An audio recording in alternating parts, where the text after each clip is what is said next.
Hello, this is Paul Drockton with Paul Drockton Radio and pauldrockton.com, D-R-O-C-K-T-O-N. And today we're going to talk about counterintelligence, or COINTEL as it's called. Now, counterintelligence is an extremely important part of a propaganda campaign. What it's designed to do is it's designed to manufacture 99 lies for every truth. So you take a simple truth. For example, Jeff Rense is the most successful alternative media individual in the world, both through his internet site and through his radio programs. And that is true. And then you spin 99 horrendous lies around that simple truth. For example, how he got there. For example, you lie about his financial situation, or you lie about what the money that his program generates is being spent on. You try to portray Jeff as an individual who is reckless with his money. And of course, what the goal of counterintelligence is to discredit the truth and to get people to believe a lie. Now, in a classic example of counterintelligence, we saw a very once respected Henry Makow published a series of articles that were vicious and virulent attacks on Jeff Rense personally.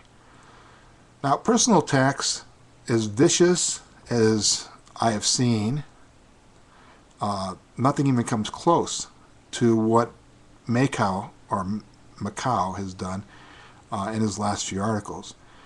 And clearly, this is a counterintelligence operation. And in my opinion, Henry Makow is either being blackmailed or is just a witting dupe.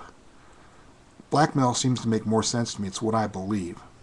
And I'll go into that more. But the bottom line is that he has spun a web of just incredible lies. And they're preposterous. They're just absurd.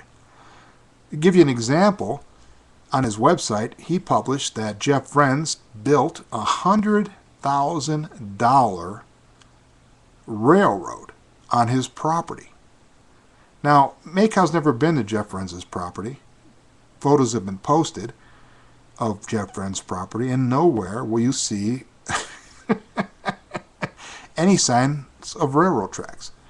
And this would be the equivalent of saying that something else preposterous, that Jeff Rense has built an underground city in the Pacific Ocean. And the goal, of course, is that you keep manufacturing these lies until you get to the magic number where people believe you.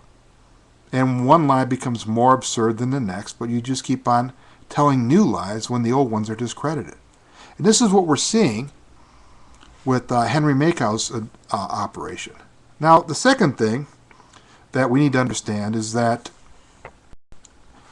Henry Makow is in trouble in Canada, because under the Canadian Constitution, the stuff that he writes that is critical of homosexuality, that's been critical of Illuminati Jews, is illegal and can be prosecuted. He could be heavily fined and even thrown in jail. So in order for a counterintelligence operation to work well, you've got to be able to blackmail someone who's well respected and then turn that individual into an asset. I don't know how or where Henry was blackmailed. It could have been in a number of different areas. But the bottom line is that it's the only explanation for an individual who is close friends. And trust me, I'm talking close personal friends with another individual like Jeff Rense. And Henry and Jeff Rense at one point literally were extremely close, and this separation was brought about by Henry's vicious attacks on Rense.com.